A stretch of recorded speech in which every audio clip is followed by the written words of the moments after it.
Welcome to the Obsessed With podcast. We are your hosts, Kim and Aaron. We've been together since 2007, and we are the co-founders of Travsessed. And we've also been full-time travelers since 2012. That's right, crazy. Which is insane.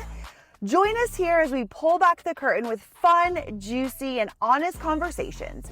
We're going to dive into all the things that you might be navigating too, like figuring out how to add more travel and adventure into your life, which PS, this is our specialty, navigating big transitions, relationships and marriage, deciding whether or not kids fit into the picture in your 40s, and most importantly, how to create a life of freedom on your own terms. Consider this podcast your official permission slip to unapologetically do life your way and be able to change your mind a million times along the way and know that you are not alone. Our goal with this podcast is to create a fun, zero judgment, happy hour style space where we can all just hang out, have real conversations, and navigate all the life things together. So grab a drink, settle in, and let the obsession begin. Woo! Welcome back to the Obsessed With podcast. We are back after a week off because we were in Peru running an amazing group. It was our Peru fifth trip to Peru. It was epic, as most Travsessed trips are, if not all of them are. Let's be honest. We had an amazing group, and we're going to break all of that down on this week's podcast. Flight crew, please prepare for departure.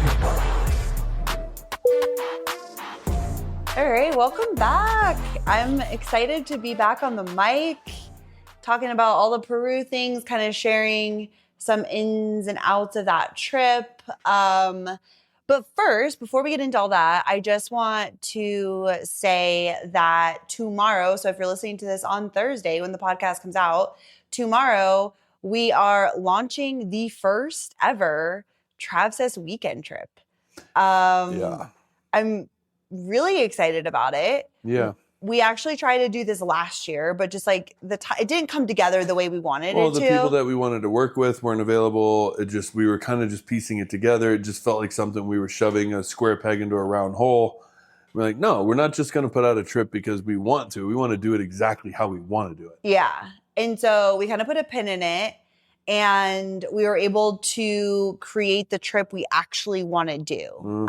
And we also were going to launch this for next year because you can go to wine country year round. Yeah. But we love wine country in the fall. It's such a vibe. Like with the vineyards all lit up with all the fall foliage colors, and the winemakers are there, and it's harvest season. Last harvest. Yeah, like it just has like a different vibe. So we knew if we were going to do a wine country trip, we wanted to do it in November. So we're like, oh, let's do it next November. But then we're like, you know what? Like, we have the trip. It's ready. It's exactly what we want. It's a really great mix of the things that we love about Healdsburg in that area, because we also lived in that area for a really long time, so we know it really well. So it's a good mix of things that we love that we're excited to share with people, but also we partnered with a local there, a wine expert and foodie. So he's adding in this whole nother layer of getting us access to different wineries and different places we normally wouldn't have access to. So I feel like it's a really good blend and combination of our insight and what we love, but also bringing in this local that I think is just going to elevate the whole experience. But anyways, we're like, it's ready. Like we're calling it like a quote unquote pop-up trip because we're like, let's put it out there. It's only 3 months away, so it's super short, but it's launching tomorrow at 6 a.m. Eastern Standard Time. We're going to be sending out an email that will have the information and an opportunity to sign up. And I'm really excited about it. Super excited. Actually, I just think it's like really cool. Just the response and the excitement and just being able to do these weekend trips for people that maybe want to do a Travsessed thing and meet new travelers and meet other travel friends or meet people that aren't even travelers that they just get along with, right? Like it's really cool. Just people in the community. And I think like being able to do a trip in the US, how we want to do it with our touches, with our Travsessed twist. And just kind of go all out, right? Like if we're going to go a weekend, we're going to go all out. We're going to make it amazing and memorable and worthwhile, and just to be able to do these more often, right? And I think that's the really cool thing. A weekend versus a 14-day trip and across the country, across the world, like, you know, like this is a really cool addition that I'm really excited about, and I'm excited about the response we've gotten. Yeah. I mean, we've talked about doing this for over a year now, doing more weekend trips, because so many people have reached out and they're like, I want to come on a trip. But like, honestly, I can't take 3 weeks off or 2 weeks off. A lot of our international trips are long. But I want to, like, a weekend trip sounds perfect. You know, like I don't have to fly across the country. Like I get to go meet Across the world. Right. Go meet new people, have fun, and really get to experience like really cool things in a shorter amount of time. So that's something we're really going to be focusing on moving into 2026, is creating these fun Travsessed weekends that we can all get together more often and we don't have to be international. So, and obviously we're still going to be doing international trips, but just incorporating more of these. Yeah. And so if it's something that you're interested in, make sure to check your email tomorrow. And again, I think this is a really great blend of like wine and food. We're also going out to the Sonoma coast, which is one of my favorite places. I lived in Sebastopol for a while, and we would take drives out to the Sonoma coast almost every weekend when you came to visit and see the redwoods and go down to one of our favorite little cafes on the Russian River. Like, I don't know, I just feel like there's a lot of really cool stuff Nostalgic. infused in this trip. Mhm. And there's no hiking, which I know will make a lot of people excited. This is definitely a foodie wino kind of a trip. And More community, food, wine. well, always community, obviously, like bringing really cool, fun people together to do something, to have like just a good time. It's 3 nights, and the dates are 11/7 to 11/10 this year, so 3 months out. And and this is the last thing I'll say, and then we'll move on. But I literally get messages like this all the time, but I just got one today, so it's like top of mind. But someone reached out and was like, hey, like, I'm not a traveler anymore. I'm a full time, but am I still able to come on one of your trips? Like, I really want to go, but like, I'm not a traveler. And again, I feel like this always comes up because when we're talking, when I'm emailing, when we're on Instagram, when like majority, 90% of our community is travelers, right? So that is who we tend to speak to. But putting it out there, our trips are for travelers, they're for healthcare workers, and they're for people who don't work in healthcare. Like, we have people on our trips all the time who don't work in healthcare. So they're really open for anybody and everybody. But we just happen to be talking to healthcare travelers. Mm-hmm. So I just want to remind people that, yes, please, like if you don't work in healthcare, you're not a traveler, come, bring a spouse, bring a brother, bring a friend. They do not have to work in healthcare. No, to we come. just always say, as long as you have a positive attitude and you're excited to meet a group and be active, like that's what we want, right? It doesn't matter what you do. Right. 100%. It's more about the energy you bring. Yeah. Right? That's the Travsessed community. 100. Okay, so let's kick this baby off. Honestly, we almost didn't record this because you have literally been sick since the Inca Trail. I caught the funk the day before we started the trail, and I was like super concerned because I could tell it was going to be bad. Like you just get that feeling of just like a very lethargic, very just kind of like takes a lot to move, and I was like, oh no. So I did everything mentally I could to get myself like pumped up and not think about it so much. And I knew I was about to be hiking for 4 days, so there's not much we could do. But I made it through. But the problem is I thought if I came home, got some rest, got back into the groove, I would just kick it, and it's actually gotten worse. Which is concerning me because, you've taken antibiotics, you've taken steroids. That didn't work. And then you came home, saw a doctor, got more antibiotics, which I don't like. That still hasn't worked. So it's like, it's not working, and I don't know. I would say it is. This is the first time I've felt not bad. Mm-hmm. And I haven't had my meds since 1:00 this afternoon. So Yeah. usually by this time, I'm already head's hurting, pressure, pain, blah, blah, blah. Blah, blah, blah. I don't Yeah. have it. I feel like we've literally only talked about your sickness for like 2 weeks. It's been like, Well, we have whenever we're just like pretty much determined on like, are we going to the gym? Are we doing the podcast? Are we doing this? Are Yeah. we doing that? I'm just like, dude, I'm doing everything in my power just to go to work. I know.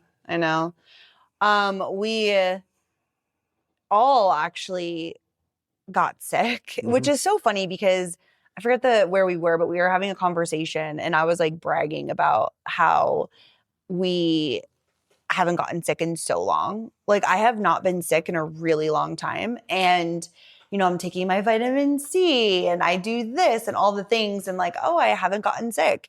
And I used to get sick a lot when we were traveling, like long term. And and I haven't. And so I'm like, oh, my immune system's gotten so much better, blah, blah, blah. And then literally, this is what happens too. Unfortunately, when you're in a group setting, one person gets sick and then it spreads through the group like wildfire because we're so close. We're all together. We're on a bus. We're sharing, whatever. And so we all got sick. Obviously, you were like some people were worse than others, but we all kind of had bouts of it for sure. And I remember like the night before we started the trail, we had our briefing and that feeling when you're like, I have a fever. Like I just knew and I'm like, oh my gosh, like how is this possible? We have to wake up at like 3 a.m. to go start this trail. Like, it was not how I wanted to start, but we got through it. We went to the pharmacy. They give you antibiotics and other stuff like over the counter. So we were able to like start what we needed to. And we powered through that group. I mean, everybody was kind of sick at different stages, but I feel like everyone fucking crushed it. Dude. Which I'm like, we were all sick. Could you imagine if we weren't? Holy moly. But anyways, I feel like we're jumping the gun. Yeah. So go ahead and start where you want to start. I guess just taking it back, like, Peru. Well, I think I would like to start maybe kind of probably where you would end, but I kind of wanted to start with this. Like, this was something, this was Kim and I's 18th trip. That's this insane. Was our 18th, right? We're about to run our 19th, which is awesome. Would we include wine country as our 20th? Yes, it's a trip. Okay. That'd be number 20. Every trip. That's cool. Wow, that's cool. I will say, like, it's taken a big. We've talked about it multiple times on this podcast, but this was literally the first time from start to finish we had this figured out to where we leave from Denver. I stopped working on Thursday. We flew out on Friday. We flew directly to Peru. We had 2 days, ran the trip, flew back to Denver. I had 3 days off and back to work. Like, we went back to our house. We picked up Mimi. We had our own coffee. We had our own beds. Like, it was truly, truly, truly amazing. And like, I could keep doing this for as long as it takes. If like that. No, it was such a different vibe, right? Of feeling so energized going into this trip, right? Again, I think too, coming off the Bali trip, because Bali, that was the tail end of a 3-month journey, right? We were tired and kind of feeling a little bit burnt out. And so coming off of that trip, kind of feeling that way, and then ending Peru, like feeling so energized. So like, I feel like this trip just like reignited our passion for Travsessed and why we do what we do and what the trips represent and the friendships and the bonds and the memories, just everything, right? And feeling so lit up by that. And I feel like that also has a huge role of the fact that we showed up to the trip. We were working out, taking the best care of ourselves. We showed up. We had 2 days to get ready. We were energized. We were excited. And then it's like we had, a 10-day trip, essentially, 11-day trip, I think. And all of our energy went into that and just really showed up because we knew on the backside of it, it's like, we're going back home. Like, we're literally on a plane the next day after the trip ends. We're coming back home, wheeling our suitcases in and being in an environment that's comfortable, that we can recharge and like get back to our normal life. And so I feel like that whole situation just, I don't know, I just felt so energized by that. And knowing moving forward, that is how we will always do it. Yep. That is how we will do it, because we had so much to give, because we were showing up with our batteries completely charged, ready to go. Mm-hmm. And we were able to give it all out there. And then, like we were saying, coming home, because usually it's like, we'll fly back to Florida and we're staying in my nephew's room and, you know, this and that. We and got to see people and make sure that we have dinners and lunches and greetings and talk and share yeah. and where are we going and what are, like, and we were able just to literally plop down on our couch and just freaking recharge our batteries, order our pizza, like watch our show and sleep and just do the things we needed to do. And then after a couple of days, we're like, cool, like let's get back into the gym. Let's get back into routine. And so I think, again, we've known this, but I think actually playing it out and doing it, we were like, there's no other way we would do trips. No. Like that was it. 100%. It's completely sustainable. Yeah. It was there's not this what if. Like I'm very clear with how we do things now. And like that's it. And also just from like, you know, a financial aspect, right? Is like we were gone 2 weeks. You know, you went back to work on Tuesday. I'm going back to work tomorrow. And so it's kind of like, again, we don't have these long, crazy periods of time. It's just like we're right back in it with everything. And it just like fuels my soul. Like it just feels so good, you know? And so for that, I just am like, yeah, I don't know. It just took us 18 trips to figure it out. You listen, but we've been talking about this for a while, but we had already had like trips booked and different things going on that we just weren't able to like implement it. Even with Mexico, Mexico's our last trip of the year. And, you know, we fly out, we're literally showing up a day early because we already know exactly what we need to do. And we're flying home the next day. It's an 8-day trip. So I'm like, that's awesome. You know, so I just feel like we have a system now and moving forward that we will always be doing this. Yeah. And it worked really well for us. Totally. Well, there's also things you have to do when you start a business. So, I mean, that's one thing. Like, it wasn't like we're just like reckless. Oh, 100%. Like we were in a grind, you know? You got to get this thing off the ground. You got to go. You got to run all the trips and do all the things. But I think just wrapping up Peru, just in a whole of, you know, this is our 5th time to Peru, 3rd time hiking the Inca Trail. First time doing 2 peaks. And we'll get into that, but I just feel like this was, I don't know, it just was one of my favorite trips, one of my favorite experiences. Like, I feel like it really symbolizes Travsessed in the, you know, doing something hard together. Like we love hiking trips. Like we do. That is something we love because of what it creates within the group. Like the bonds, the connections, everything. Like there's nothing like it. Period. End of story. Yep. And it's our favorite trips to host. And so I felt like this represented the challenge, the outdoorsiness, the adventure, the doing something hard, supporting each other, encouraging each other. But it also had food and fun and other like outdoor adventures that weren't hiking and very cultural. Yeah.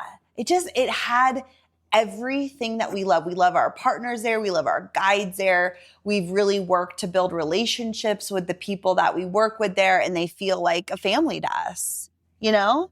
And it's just special. Like, it's just one of my favorite experiences. And that group, it was just the most beautiful collective.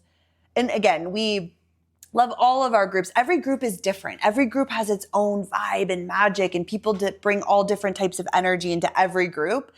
But there was something about this group that was just so connective and beautiful. Oh, I mean, I can tell you exactly. It was like, I absolutely loved it. Just to sit back and watch. Like, there was no clicks. It was very just like everybody was circulating. Everybody was talking. Everybody had a relationship with everybody individually. And I don't think I've ever seen that on any trip. And it was just like a really cool thing that we would all stay together, but then we could all go individual. And then it was all like just different groups individual. And then different people going shopping together and different people going. And it was just a really, really cool thing to see. And a lot of these people did not know each other. And they grew really close, and that's what these trips are all about. And it was really fun to watch. It was beautiful to be a part of. I was like reading reviews today because after every trip we send out a feedback form and we get feedback of like, what did you love the most? What impacted you the most? What could you do without? Like all the things, right? And then there's a place for people to leave a review. And I was like reading through a bunch of them today and like I was literally in tears and just like, again, in multiple people's reviews, they were like, literally, I left with a family. Like I came in not knowing one person. I truly left with a family. And I think that's one thing like you can say, right? Marketing scheme, like, can a stranger leave his family? And I think some people might think it's a little gimmicky or something, but it's truth. And it truly is like when other people say it, right? Yeah. It's like you truly feel that. Like you feel that. Like, wow, I didn't know any of these people, but I'm leaving now with friends that I'm going to meet up with later, and like these connections and bonds and talks and memories and laughs. Like, I don't know. There's just something so connective about it.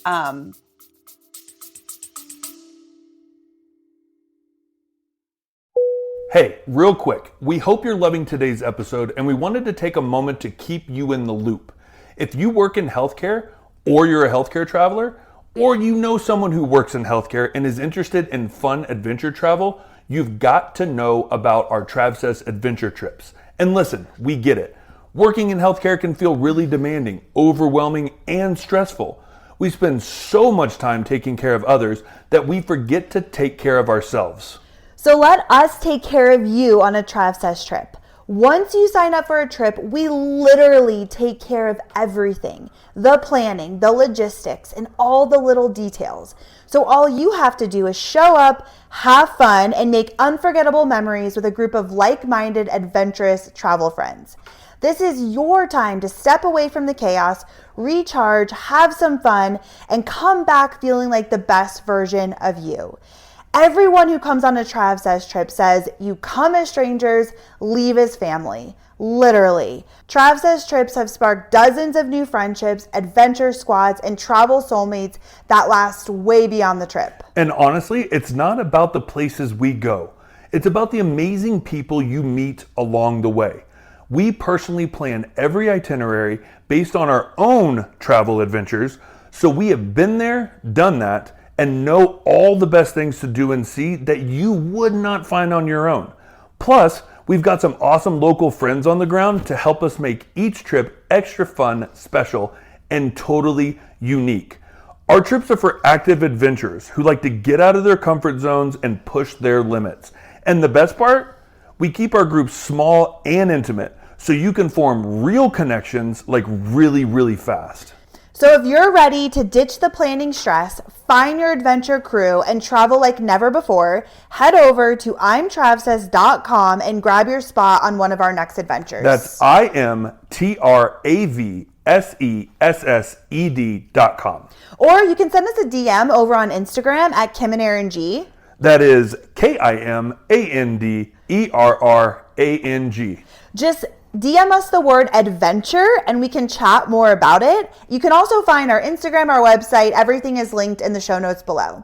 Also, at the time of this recording, we have 3 spots left to join us in Oaxaca, Mexico in 2025, which honestly is one of our favorite trips. Yeah. So you can head over to our website, check that out. And we also have so many more fun adventures coming your way in 2026. We cannot wait to see you on one of our life-changing trips.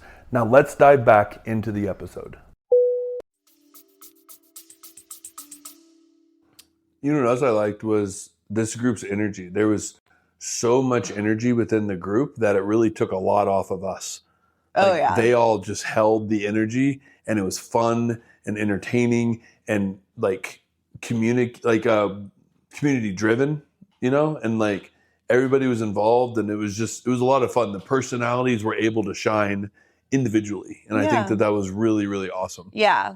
It was just fun. Like it literally was just such a fun trip. The hike was hard. We did unfortunately have one girl who we love and it was so sad, but you never know how altitude's going to affect you. And we know, like, if you've listened to the podcast or followed us, like in Everest, Aaron, you got HAPE. why would anyone think that would happen to you? You're so fit and strong and always at altitude or higher altitudes. It just hits people differently, and you never know until you're in it. It doesn't matter how fit you are. And so you never know going into these trips how it's going to affect people. We've had people that have had to go to the clinic or the hospital. They recoup, they recover, they're good to go.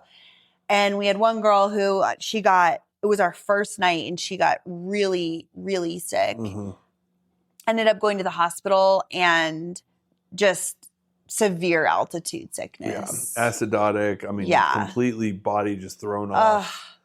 It was almost to a point where I was like, what? Like, that's crazy. I just thought she'd need an IV and she'd be good to go. IV oxygen, let's go. Yeah. But like her body just did not take to the altitude. It never responded. I mean, because we went up to the hospital and her O2 stats were like in the 60s. Yeah, in the 60s, which, when you're at freaking Everest Base Camp, which is almost like 18,000 feet, they say like 65 is normal. Okay. With no symptoms. Right. With no symptoms.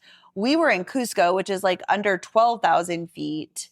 And she was in the 60s. Like her body was just rejecting. Yeah. They were saying like 87 to 90. Like, okay, cool. Like she can bounce back, but like in the 60s. Yeah. That's a problem. So it was really sad. It's scary. Like you're in another country, you're in the hospital, like you don't really know what's happening. They didn't speak English really that well. Like we went up, and this is just a testament to this group too. It's like we went up to the hospital, and one of our friends in the group, she speaks Spanish. She went up to like translate so that she understood what was going on. She spent the night with her. She's also a nurse, which is nice. So it was like, I was like, wow, like, so she didn't have to be alone, And anyway, so that was really unfortunate because she wasn't able to do the Inca Trail with us. And so we had to rework, her to be able to do everything else. And then like she met us at Machu Picchu. So she got to be a part of that, but she didn't get to be a part of the trail. And, it's unfortunate because everybody knows who does any hiking trip, like the times on the trail, that's where like so much happens. I mean, you're bonding, you're pooping and peeing in the woods. Oh my God. Supporting each other, and you're intense, and there's so many inside jokes and so many inside things that happened, and you're struggling and you're doing it together, and you're having moments of like the ceremony we had, and like. Do you want to talk about the second day? Yeah, we can talk. Go ahead. Okay. But I was just to end that. I'm just saying, like, I almost refer to it, and again, it's not in the same level, obviously, because our lives are not in danger, but just the whole thing with like a military platoon, when they go out, the whole band of brothers, right? Brothers and sisters, like when they're in combat or they're in something serious, right? Like it pulls people together. And when you do something serious that's really hard, that's outside of your comfort zone, you either do one of two things. You pull away or you get closer. And these groups always get really close. And we were getting very close up into the hike, and that's what was cool. And I knew the minute we started this hike, it's game over. Mm-hmm. Like we're all just going to like click. Yeah. And it was truly a magical experience if you've been in that. Yeah. Right? The second day. So excuse me. The second day is the hardest on the Inca Trail. It's called Dead Woman's Pass. It's the highest summit. It's the hardest climb.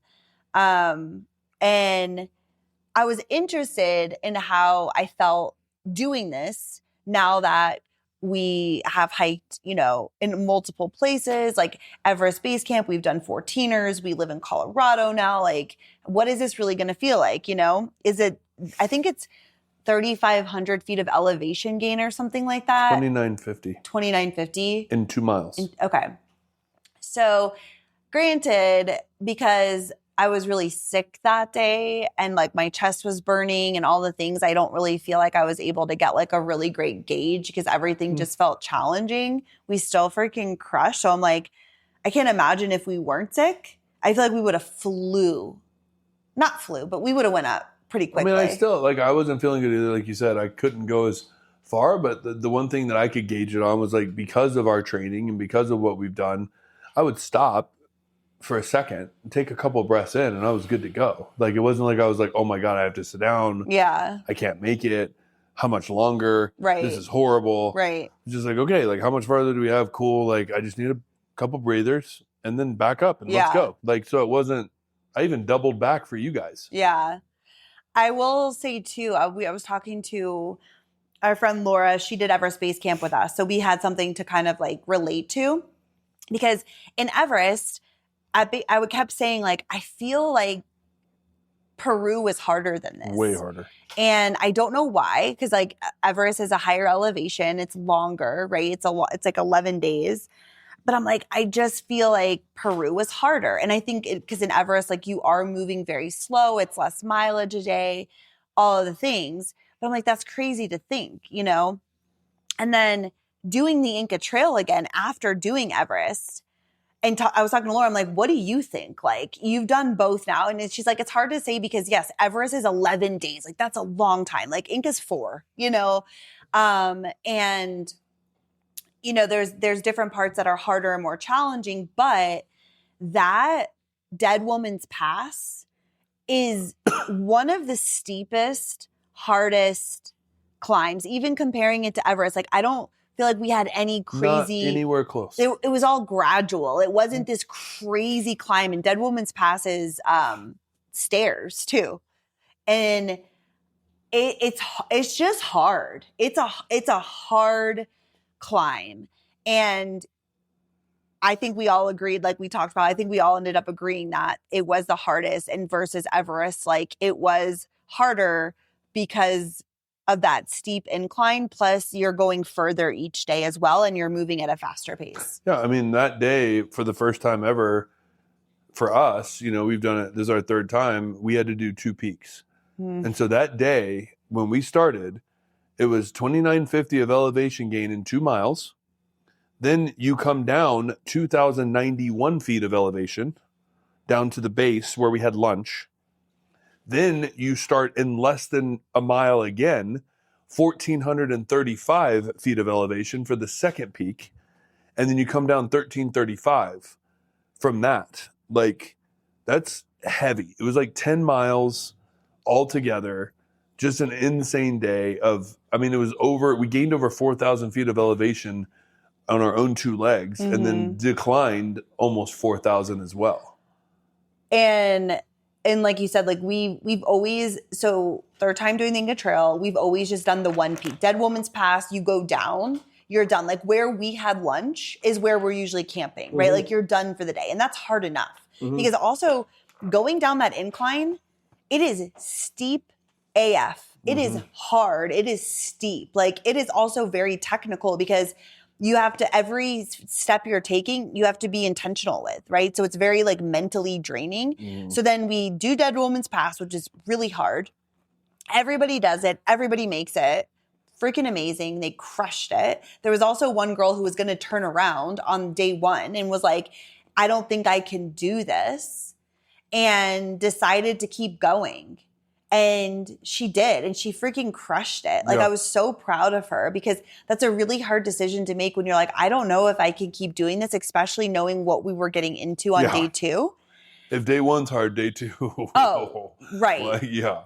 And she did it. She did it. You know, we all did it. And I'm just like proud of everybody in the group. But anyway, so you do that really hard climb.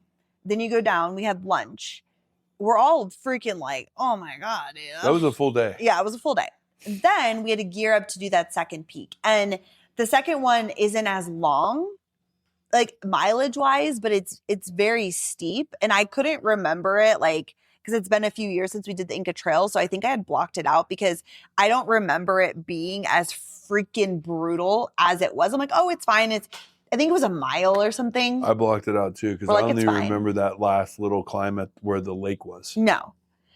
And they're like, it's fine. It's our last big climb. It's steep, but it's short, whatever. So we have our lunch. We're all like, got to gear the fuck back up to go out there and like literally have a whole nother hiking day, because we also then have to go down. So we're like, let's go, guys. And again, everyone had just like the best mindset of just like, let's go. Like, what other choice do we have? Let's We don't fucking have one. ride, Yeah. you know? Yeah, there are no other choices. Pony up, put your nerds in your mouth, and let's go. Let's go. Like, yeah, like take all get some sugar. your goodies, your Let's fuel, go. your cocoa leaves. Like we got to do this damn thing. And we were going up that second summit, and I literally, like, you know, when you just need to be mad because it just makes you feel better. Like, I was just like, this is so fucking stupid. Like, who decided this was what we were going to do? Like, this is ridiculous. I was so angry, like thinking like that would change anything, but it did actually kind of make me feel better. Yeah, and I was like, babe, come on. Like, I had to let it out because I was just like, this is insane. Yeah. It was hard. It was really hard. But again, somehow, one foot in front of the other, we all got up there. And it was our highest, like our second or our last peak. And we all did it. And literally everyone they're just like, what the fuck, dude? You know? And then all of that. And then Saul and Nancy, who were our guides, led us through the most beautiful, like, coca leaf ceremony on top of that summit.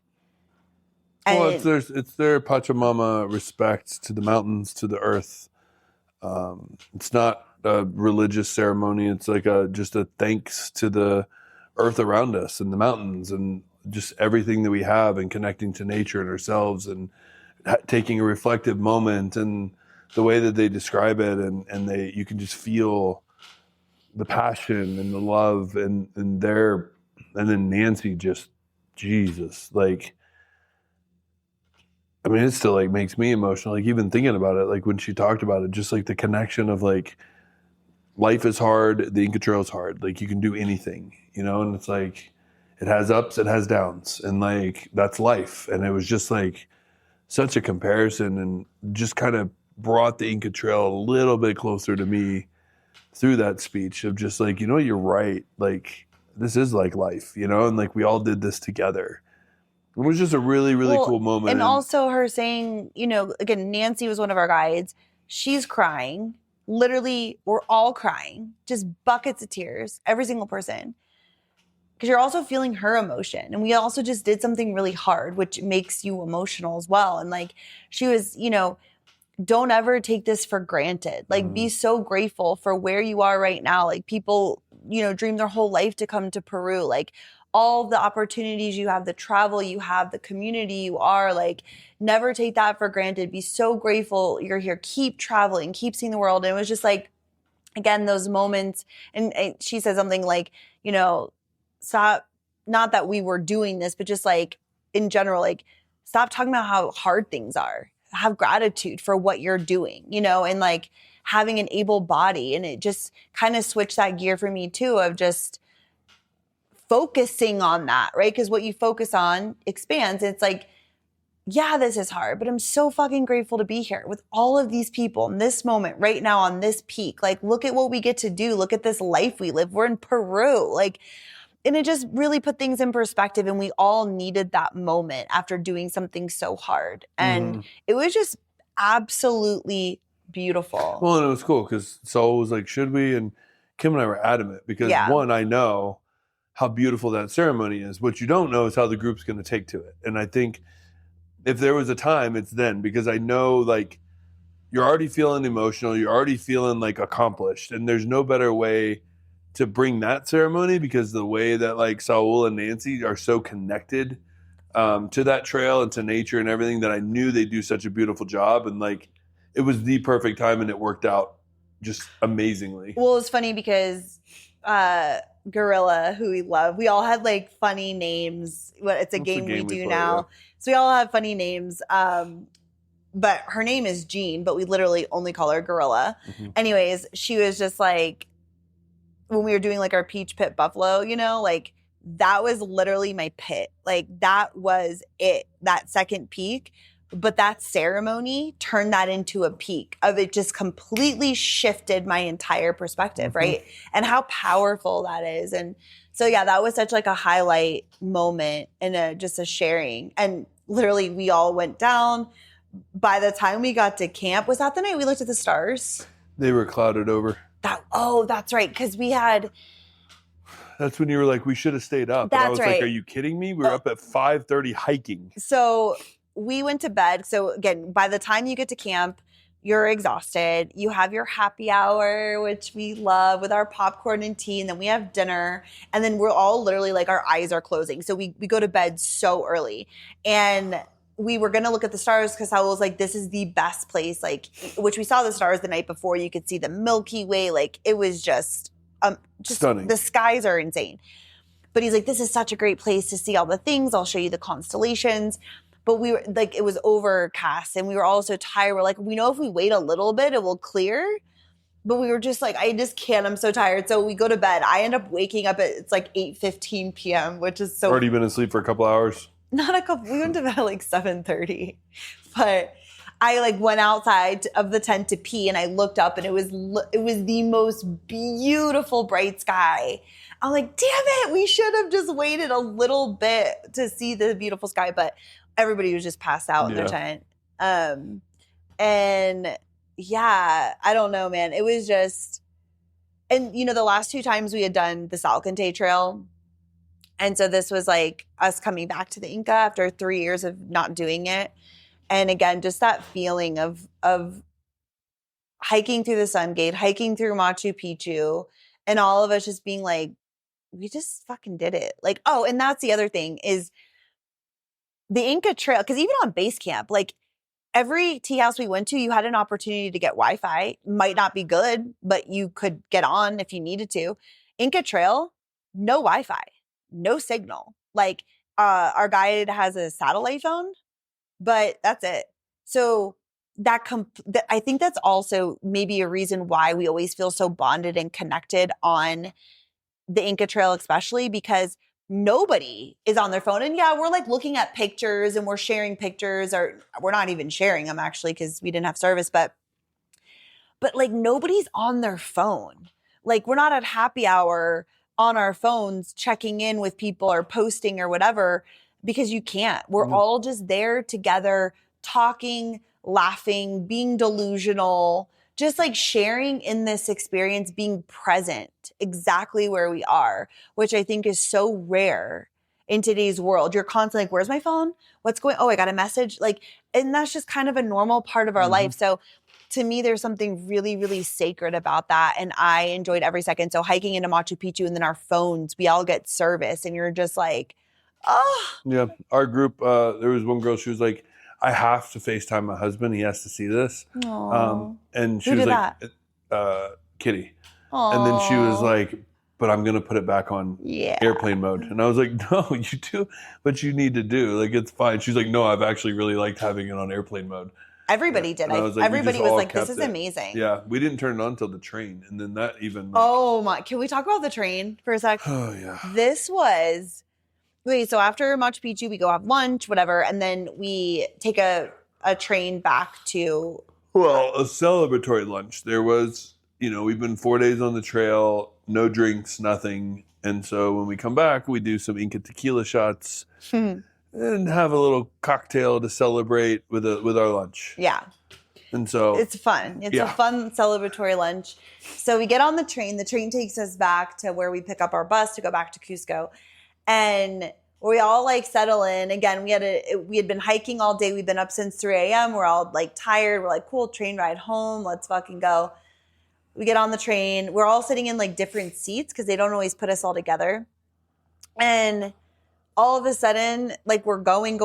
And like the train turns around and goes back to Aguas Calientes. And starts going backwards. And we're like, okay. And then like nobody's telling us anything. And so... oh, Mimi, what is happening? And then we're like, okay. And so then we get going again. And then we turn around and go back to Aguas Calientes. We're like, this is like a mind fuck. Like, it was like, we're almost there. Oh, no, we got to go back. Like, they did it 3 times. Yeah, I was like, this train ride is brought to you by Stanford. It's like a psychosocial experiment to see who snaps first. Yeah, it was insane. And we've done this 5 times. It's never happened. We're like, what is actually happening? But we that group gained energy somehow. Well, we know through alcohol. We're like, let's get a beer. They were selling bottles of Pisco. We're like, we don't know how long we're going to be on. The train was supposed to be 2 hours. It ended up being like 4.5 hours. And we all ended up. We met new people. We pushed people out. We all came together. We got in trouble. We got in like other people on the train said I was one of the leaders on the group and I need to keep my group in check, and we're pissing off the rest of the train and blah, blah, blah. And I was just like, whatever. Like, yes, there were moments that we were being loud. And screaming and. Yes, those things are all true. But we ended up having so much fun. Yeah. That was the most fun train ride I've ever had. Being on a train for 4.5 hours, being up since 3 a.m. Like, I just had so much fun. Yeah. I'm like, it turned into a party train. It did. Like, we were all, we met new friends on that train. Yeah. And again, we all somehow ended up at 2 tables, sitting on each other's laps, sitting on top of other chairs. Close. Yeah. Yeah. Sitting on the ground. Like, we didn't care. We were. That poor bar lady. Oh my, we drained them dry. Yeah. Every time the train went backwards, we started cheering because we're like, just bring on more beer. She'd get another case and another case. She's like, we don't have any more. We're like, you better find some. Yeah. like these people were running. Like with you just saw like boxes of beer coming into our cart. Like we were out of control in the best way. Like all smelling disgusting, just whatever. That was really fun. And then our final night. Oh, okay. You guys, like, and maybe real quick, just talking about, because before we left, we were saying we don't drink. We hadn't drank for 56 days. So Peru, we ended up drinking, obviously, as you can tell. And I will say, because Peru's not a big drinking trip, but when we did drink, we went hard. Like, it was a hard group. Like, we were all in. And, you know, it was so much fun. And those moments were special because it wasn't all the time. And I really did enjoy it. And I'm glad to be back home and plan on not drinking again for a while. You know, like, I feel like that's kind of what I'm moving into. Oaxaca. Yeah, it's like at home, we don't really drink. And when we're on trips, we will. But yeah, I'm like really happy to be home and not drinking. But I really did enjoy drinking on the trip. Like, I had fun, you know? Blast. But I mean, Travsessed last nights are famous, right? And to where most people that have been on the trip, when they hear about when somebody's flight is, they're like, just make sure your flight isn't early in the morning on the next day. Mm-hmm. Because if you plan on going out with the group, it's going to get wild and you will be home late and you will feel like crap the next day. They're infamous. Infamous. This one, okay. So even in my heyday, like in my 20s, even in like high school, like party days, like I've never been someone who stays up till sunrise, 5 a.m., whatever. Like maybe, I think there's one time that since you and I have been together, we've been together 18 years, I think. We're in Seattle where we stayed up on the rooftop till 6 a.m. when the sun was coming up with our friends and like playing the guitar, which is such a wild night. But other than that, like we don't do that. Like I go to bed early, even if I'm going to have drinks and stuff. Like I'm not a late night person. Somehow, some way. Well, we started off at Olympus and everybody was having a good time. Then we went to dinner. More fun. We took over that restaurant. We took over the entire restaurant. Turned it into like our own private patio. Yeah. Yeah, it was great. They just kept serving drinks. And then we had one of our guides meet up with us, who he wasn't one of our guides on this trip, but he's one of our guides that we used, and he met up with us. We ended up going to a local Peruvian karaoke bar, which they said that we weren't going to be able to sing because there was too many people in the queue. So we got a VIP room where all we had to do was buy a bottle of tequila, which then Saul and Roro bought 2 bottles. But we had these big couches in this room and disco lights and our own computer to sing whatever songs we wanted. Next thing you know, it's 3 a.m. Well, I got home at 4:30 or like 4. Because you had to go make a chicken run. Which, okay, you know what's funny? Like when you're drinking and then you get these things that I don't know how this chicken thing came up, but it just like becomes something that has to become a thing, you know, and you become obsessed with it. And for some reason, Saul was taking me and two of the girls to go get chicken. And we were obsessed with getting this chicken. It was like 30 minutes away. I don't even like chicken that much. And it was on the bone. Like, like, I'm not a late night eater either. Like, it's completely out of character. We're like piling into a clown car. Like, oh, you ended up taking somebody home. Like, Walked two people home. Walked two people back to the hotel. That's why you packed our luggage. Ugh, you're such an angel. And I'm out like eating freaking chicken at, 3:30 in the morning. Didn't even bring me any. You had the pizza. You told me I couldn't have any. You had 2 slices. You told me I could not eat any of the pizza, and I said, well, then please bring me some chicken, which then you did not bring me any chicken. I thought I did. No. That was my emergency pizza, and I was holding that pizza because I knew the next morning I was going to need to put something in my belly to go to the airport. But yes, I should have brought you chicken, and I'm sorry. I was a little drunk. So we go and get this freaking chicken. Like, there's just pictures of us in that car. I'm like sitting on Catherine's lap and I'm just like laughing. So like, why are we in the smallest car I've ever seen in my life? Why? And I think it was Saul's brother driving us. Oh, it was? Because like, I'm going to call my brother, and then Roro comes out of the freaking shadows, like at the chicken place, just buckets of tears. I'm like, what's happened? What happened? And I get home, literally, you had packed everything like a little angel, which I was so grateful for. All I wanted was some chicken. I'm sorry, buddy. I'm sorry. I don't know what happened with the chicken. I don't even think I ate the damn chicken. Yeah, you did. I had like a bite. You not only ate it, you paid for it all too. It was on the bone. I made Saul order it without the bone. And he's like, I don't know what that means. And I was like, I don't want it on the bone. And then he ordered it, but I still think it came on the bone. From what I remember piecing it together. But our taxi driver to take us to the airport, because you would think we're amateur hour, our flight took off at 7:30 a.m. from Cusco, taking off, which means we have to be at the airport, at 6:00, whatever.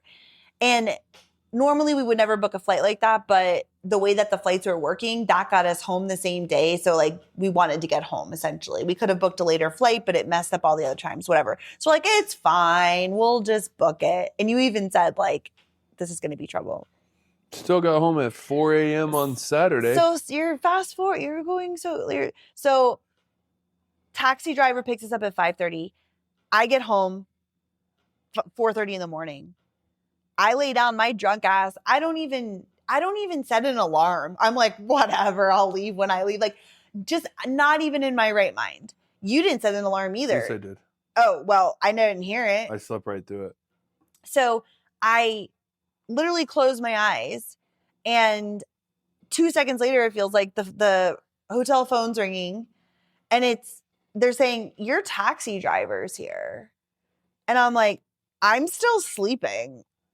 What? Like, what time's that? I was so confused. What's going on? All these things.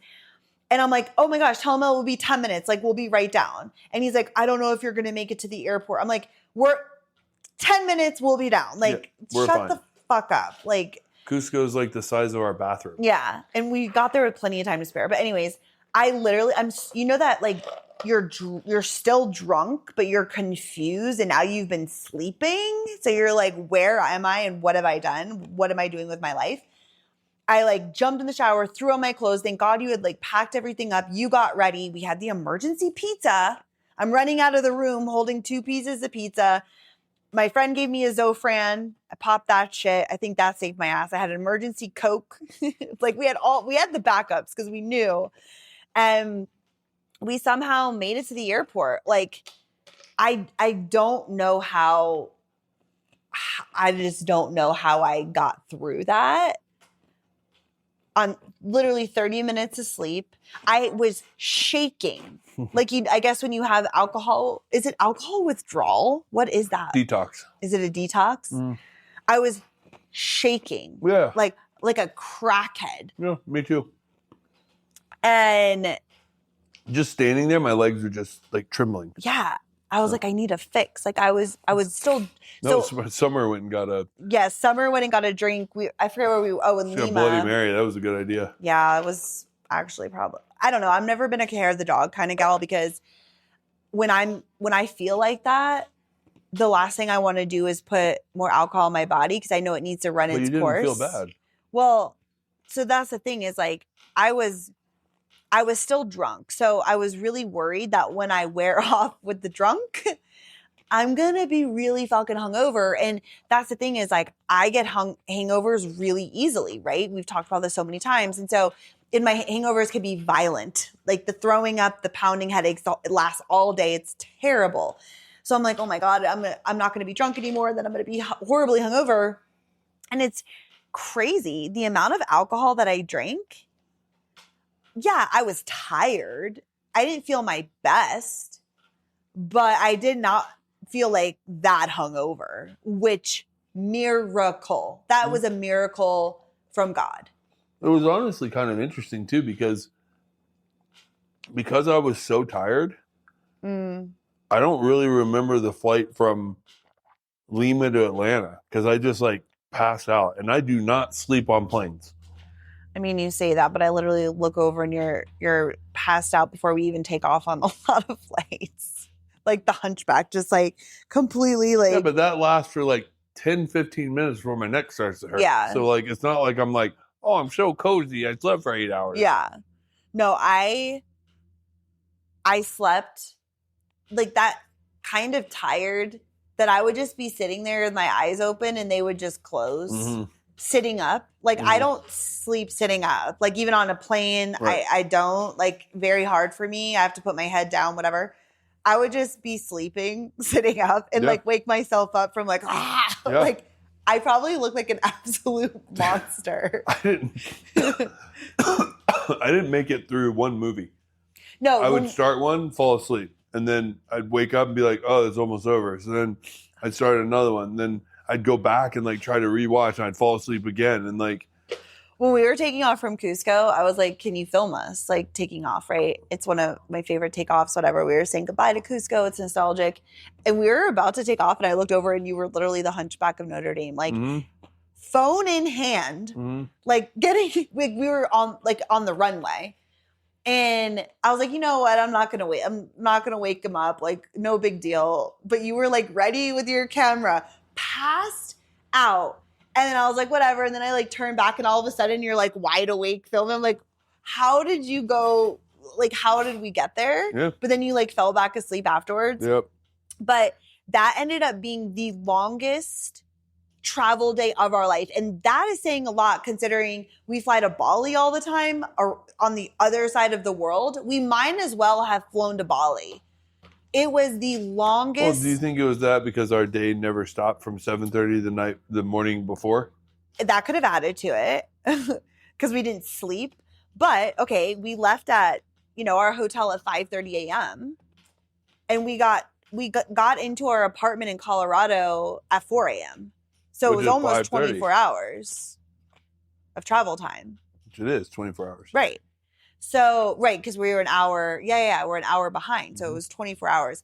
And we had a crazy delay in Atlanta, which is why that happened. We were supposed to land in Denver at like midnight. And then we would have been home at like 12:30, whatever. Also didn't help that I picked up somebody else's luggage. So we have this long layover in Atlanta. We don't end up taking off from Atlanta. Delay, not layover. Or that's what I meant, a delay. We don't take off from Atlanta until 2 a.m. Eastern time. That's insane. Our friend who was with us, Summer, I felt so bad. Her flight got canceled. Just canceled. A lot of flights are getting canceled. So she had to stay in some janky ass hotel and then go home the next day. And I felt so bad for her. Our plane, if it didn't get canceled, which was nice, but we land in Denver at 3 a.m. because of the delay, like the time difference.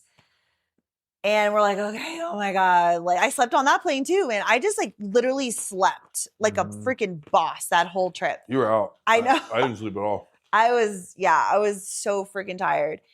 So we land, we're like, oh my God, okay, we're here. All we have to do is get our Uber, go home, roll those suitcases in, like lights out.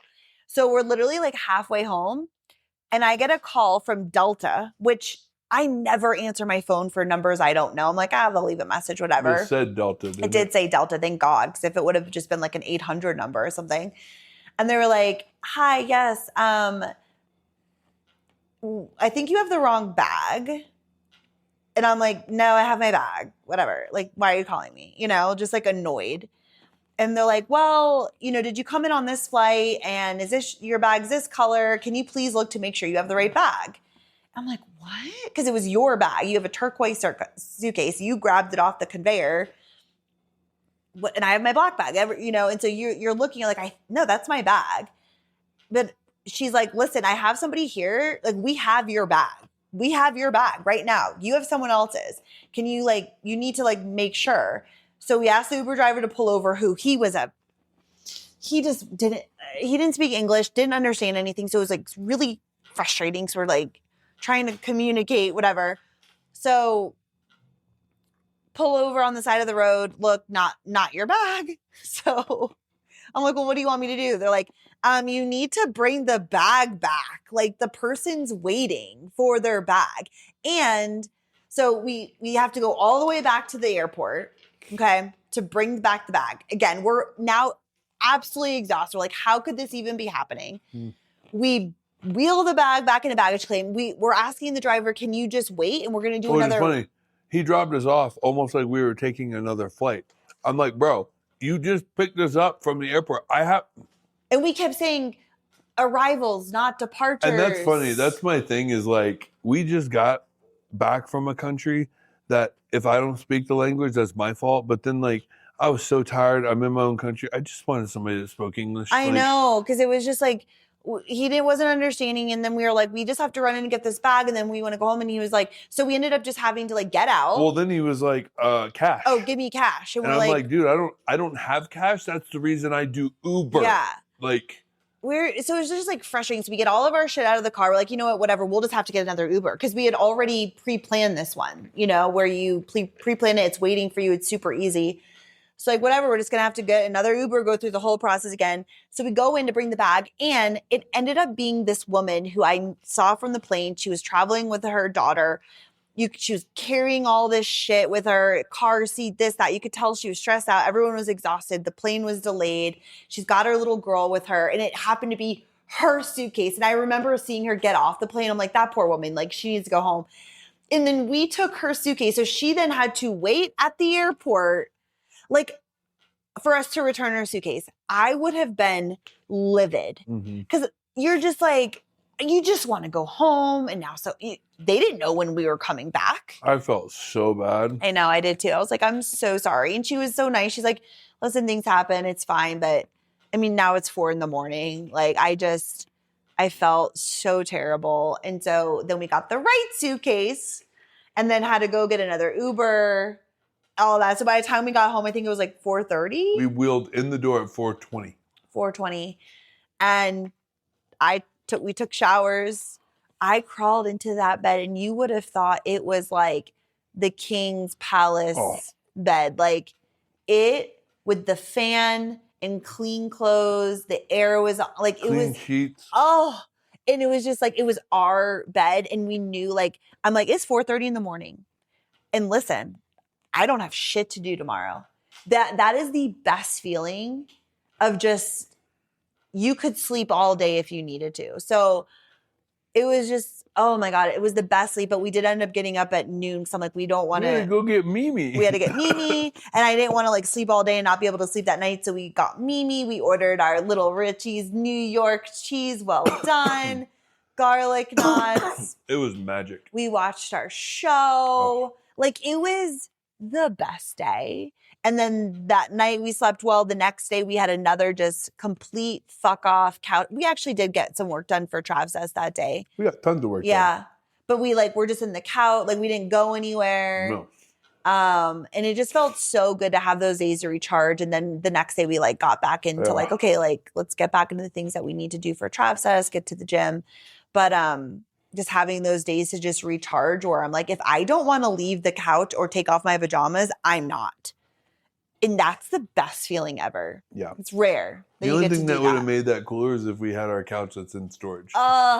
With the Chase Lounge, we could. I know our couch is from Amazon. It was like $200. Is so small, like we literally can't fit on it. It's so uncomfortable. But it works. It's definitely not a cuddle couch, which so annoying. No, it's a bachelor couch.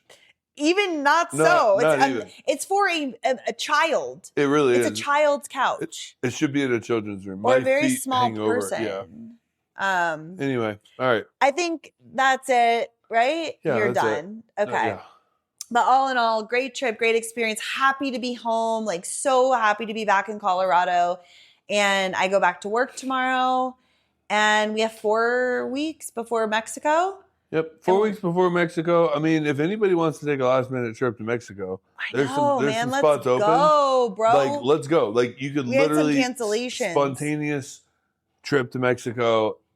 Our Oaxaca trip is one of my favorites. It's phenomenal. Mm-hmm. It's 8 days. It's so much fun. Yeah, you'll never experience Mexico like this. Yeah. But if you're interested, it's there. Another thing I want to say, we also have the wine country trip coming up in November. That releases on Friday. And also, we'll be releasing 2026 trips. And if you ever just if you're listening to this and you're like, dude, I want to go to Peru, reach out. Like, let us know. Let us know you're interested, right? Because if we have 10 people that want to go on a trip, we'll book the trip. So, yeah, we'd love to hear what trips you're interested in, what you want to go on top of the ones we're releasing. You never know. We can throw up a pop-up trip if we have 10 people that are interested in going. So yeah, let us know. We would love to do Peru every single year. Yeah. It's just a phenomenal, life-changing trip. It will be hard not to go on it if we get our hosts to host it for us. Which we That's will. one of those trips that I just love. Yeah, I do too. But anyway, that's that. Have a great rest of your week and weekend. Yeah. And we hope that we get to see you in wine country this Dude, fall. epic. Come on, Travsessed Weekends, let's go. Yeah. We're here if you have any questions, and we will see you next week. We out, B. Thanks. Thank you so much for listening to today's episode, and we hope that you really, really enjoyed it. And if you did love this episode, can you please do us a huge favor and just share this with one of your friends? Like, just somebody that you think will get value from this episode. It would mean so much to us. Yeah, do it now. While you're inspired, go now. Right this second. Yeah, go. Or just share it on your Instagram story and tag us at Kim and Aaron G so that we can see it, and thank you personally for helping us share this message, share this episode, and blow this baby up. Yeah, help spread the obsession. Ooh. You can do that. Let's get obsessed. Let's do it. Let's do it. Thank you so much. We are so grateful to be on this journey with you, and we will see you next week. Bye.